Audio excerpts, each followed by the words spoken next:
I would like to give a quick overview of the lab assignment for this week.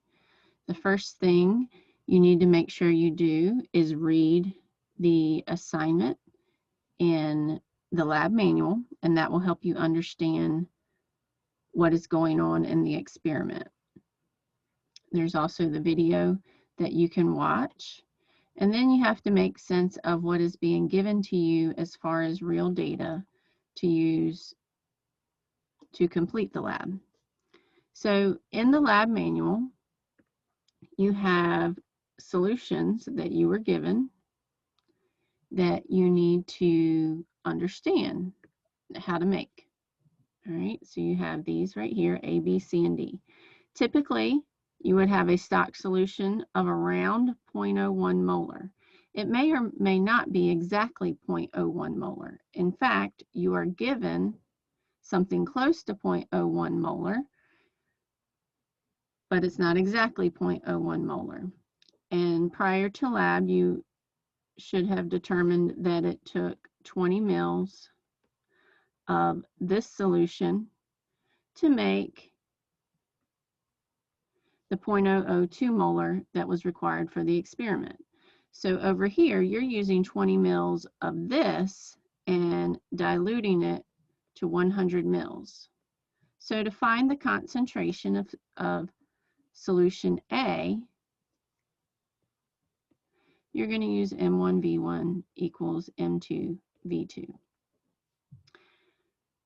Then solution B is just half of that concentration, 50 mils. So prior to this lab, you would have determined that you needed 25 mils of A diluted to 50. So that's what you're doing over here.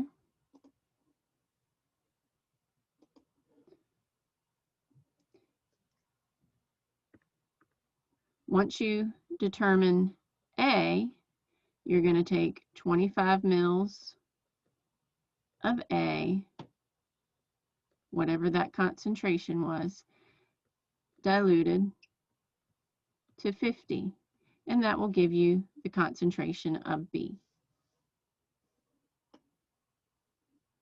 And the same thing goes for solution C and D. For solution C, you are given a mass to read, and using that mass, you can take the mass, convert it to moles using the molar mass, so you'll use both of those numbers, and then your moles divided by the 0.100 liters, because this is 100 milliliters, that's what it's diluted to. That will give you the concentration of C. And then D is found the same way. It has the same relationship as A and B to C and D. So you're going to take 25 mils of B and dilute to 50. So again, you're using M1V1 for A, B, and D. It's a dilution to get the final concentration there. Now, after that, you can use the solutions to collect data. You have to follow along in the lab manual, and this is what you mix. You're going to mix, for trial 1, 10 mils of A with 10 mils of C, but remember, you have a different concentration. They're approximately these concentrations, but not exactly. You're going to use whatever you calculated for these concentrations. But when you mix these concentrations together, they both get diluted. So let me show you really quickly what ends up happening. So for trial 1, your iron compound, you used 10 mils of it, and you had something that was close to 0.002 molar, but you need to use your concentration.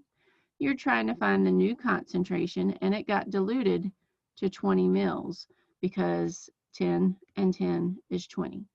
So you would solve for M2. And you also have to determine the concentration of C6H8O6. You have 10 mils of that with whatever your concentration is. I'll use the 0.001. And it's diluted to 20. Every time you mix together two solutions, they dilute each other. So you would perform similar calculations for trials 2 and trials 3. And when you mix these, here's some data that you get for trial 1, trial 2, and trial 3.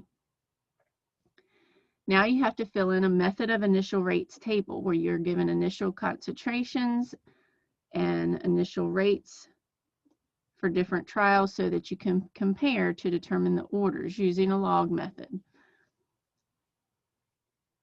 All right, so this was the diluted concentrations that I just showed you how to calculate because you used 10 mils of each thing. So when you dilute, we have a total of 20 mils. So you take your concentrations and figure out these numbers, fill those in. This is just asking you to read the data from the chart. And then to determine the rate, you're going to take the initial rate,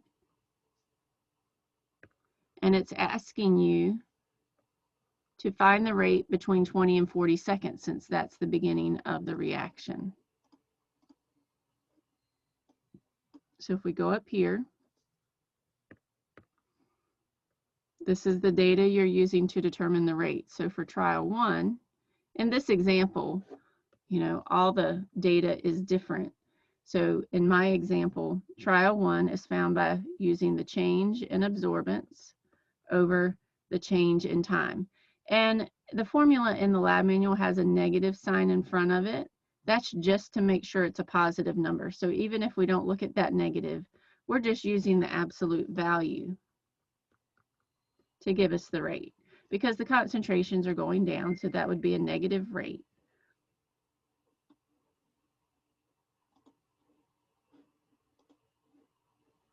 So that will help you to fill in this table, and then you can go and determine the rates using the logarithmic methods just like you did previously.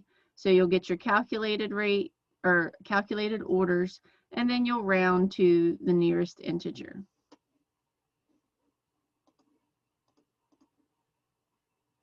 And then you can write the rate law. Please make sure you are following the correct format. Let me point out something here that I think a lot of people may overlook. This compound is a complex ion. So it already has square brackets. So when you're typing in the rate equals K, you'll need these dots. Now I need the concentration of the first substance. But the first substance also has brackets in it. So you're going to have two sets of brackets. Because charges of complex ions go on the outside of square brackets. And then you'll put your order there.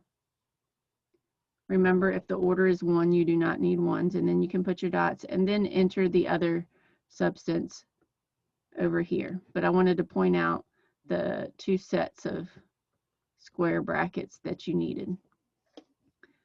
And then to determine the rate constant, once you have a rate law, whatever it is, I'll just put an X here, whatever this is, a Y, you can go to each trial